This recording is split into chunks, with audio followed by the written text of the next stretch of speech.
Hi everybody, I'm Rhiannon, owner of the Epsom Bakehouse, and thanks for watching today. I'm going to be talking about the 5 basic pieces of equipment that you'll need to start baking great bread at home. And if you're watching along and you'd like to have more bread making tips, or you'd like to have more recipes, then have a look in the comments and you can sign up for my regular newsletter, which when you sign up, you get my top 5 bread baking tips straight to your inbox. So perhaps you'd like to know more about kneading your dough or getting a great bake on your bread. Lots of tips and recipes coming for you there. So if you'd like to know more, you can sign up via the comment in the link in the comments below.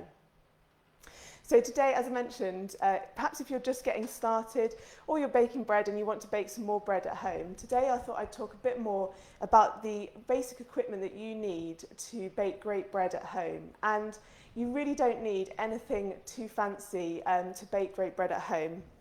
As you can see here, there's you could get lots of fancy equipment, but you really don't need that to bake delicious bread at home. And these kind of equipment is the sort of equipment that I use during all of my classes with my online students. So you can bake a whole range of bread with just a small selection of equipment at home, and you might even have some of these things already at home.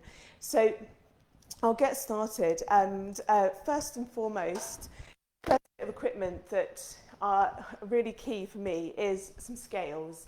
And the scales really help just weighing out the ingredients, making sure you've got the right amount of ingredients. So perhaps you're not adding too little flour, you're not adding too much water, you're adding the right amount of yeast into your bread so that your bread rises.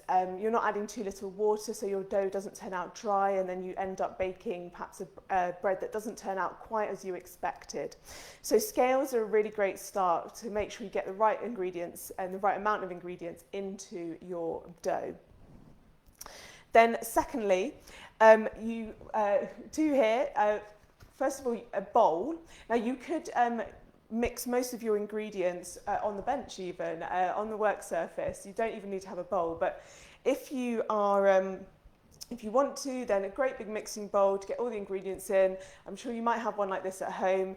And secondly, a dough scraper. Now this is probably the most specialist bit of equipment that I'm talking about today, and you can see there it's just a thin plastic dough scraper, and this is a fantastic tool for mixing your ingredients together. You can scrape down a bowl, you can scrape down the work surface, and just really helpful to have in the kitchen.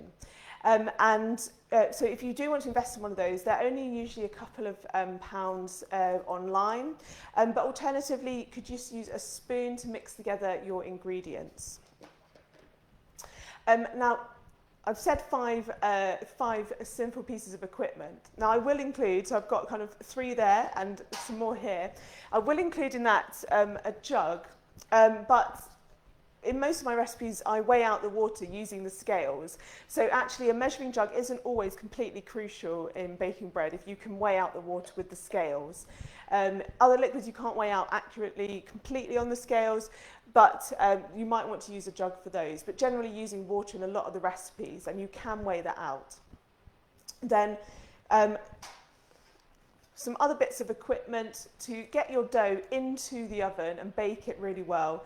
Either a baking tray, and I would line this with baking paper, or a baking tin. And actually, if you're just starting baking bread, this can be really forgiving. It holds in the dough and can create a really nice dough, the loaf shape in the tin. So that is a fantastic way to start baking bread if you can use a tin. This small is a 1 pound loaf tin, so that's the weight of the dough that goes in. 1 pound, or about 450 to 500 grams of dough would go into this tin to make a small loaf. Or the baking tray, and if you don't have tins but you do have a baking tray or a roasting dish, anything that you can freeform your dough shape onto and you can pop it into the oven on the tray, then that's really useful to have as well.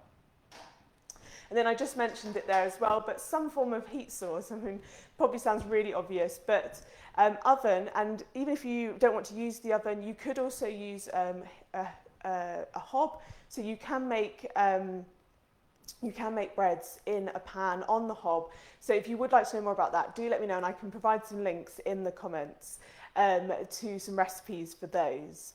So that was a really basic rundown of if you want to start baking bread at home, or you think perhaps I've not got the right equipment, this is the kind of thing that you'll need.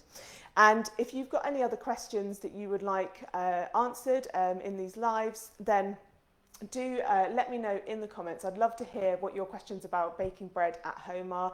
I'll be going through in these lives, it's answering a quick query or how to get started baking bread at home.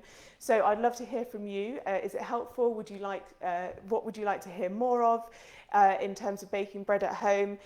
Going through things like the ingredients, the equipment, quick tips that can help you at home, how to get started, and some recipes too. So if you'd like any of those, do let me know in the comments. I can either provide links or I can live and come on and chat to you more about baking bread at home.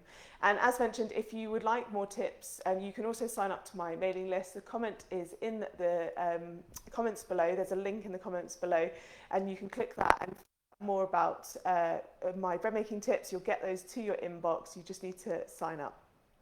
Thanks very much for watching today. I hope you get to bake some delicious, great bread this weekend, and I'll be back to chat more bread making tips very soon.